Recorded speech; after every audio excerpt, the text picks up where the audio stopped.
आज का टॉपिक हमारा basic structure of C programming. आपका सामने में जो सिंपल सा सी प्रोग्रामिंग का स्ट्रक्चर का फॉर्मेट दिख रहा है, इसी के बेस में आपका पूरा सी प्रोग्रामिंग का हर प्रोग्राम बनेगा।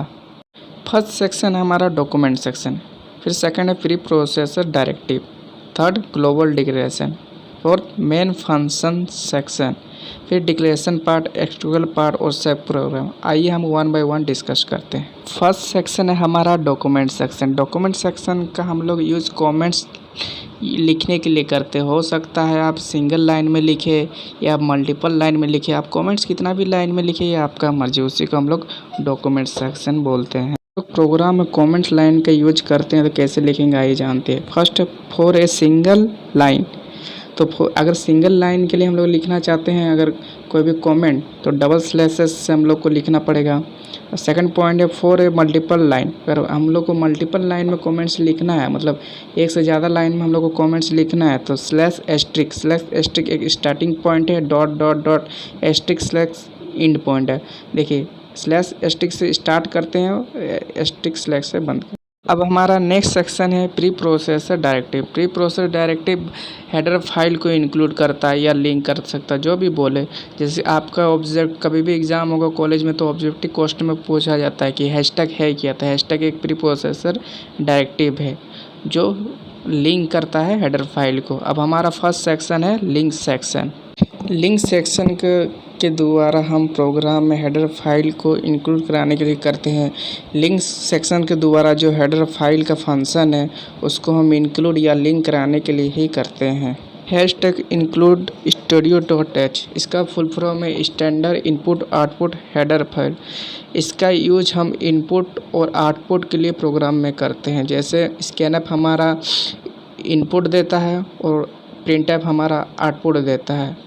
ये जो हेडर फाइल है इसको प्रोग्राम में पहले से इंक्लूड किया गया है, मतलब पहले से पता है कि हेडर फाइल का यूज क्या होगा। इस हेडर फाइल का यूज पहले से पता है कि इनपुट और आउटपुट के लिए किया जाता है, इसी कारण इसको हम लोग प्री डिफाइंड बोलते हैं, मतलब पहले से ये डिफाइंड है। नेक्स्ट पॉइंट है डेफिनेशन सेक्शन। डेफिनेशन सेक्शन का मतलब यही है कि अगर प्रोग्राम में आप कोई भी फंक्शन खुद से क्रिएट करना चाहते हैं, खुद से मतलब यूज़र डिफाइंड अगर फंक्शन आप खुद से क्रिएट करना चाहते हैं तो आप बना सकते हैं, लेकिन उसको इंक्लूड कराने के लिए हेडर फाइल में ही इंक्लूड कराना पड़ता है। बिना हेडर फाइल में इंक्लूड कराए बिना कोई फंक्शन नहीं होता है। जैसे आपने देखा था कि स्टूडियो डॉट एक हेडर फाइल, उसमें दो फंक्शन आता है, एक आता है स्कैनअप, एक आता है प्रिंट।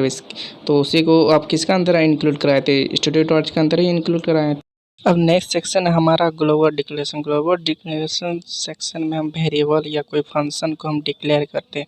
वेरिएबल में जहाँ वैल्यू को हम स्टोर कराते हैं उसको हम डिक्लेयर करते हैं, मतलब बताते हैं इस वैल्यू का क्या यूज है।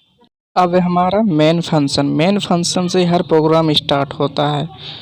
अब इसमें देखिए कर्ली ब्रैकेट दिख रहा है, कर्ली ब्रैकेट से स्टार्टिंग होता है फंक्शन का, और जो नीचे में कर्ली ब्रैकेट दिख रहा है उससे प्रोग्राम का एंडिंग होता है।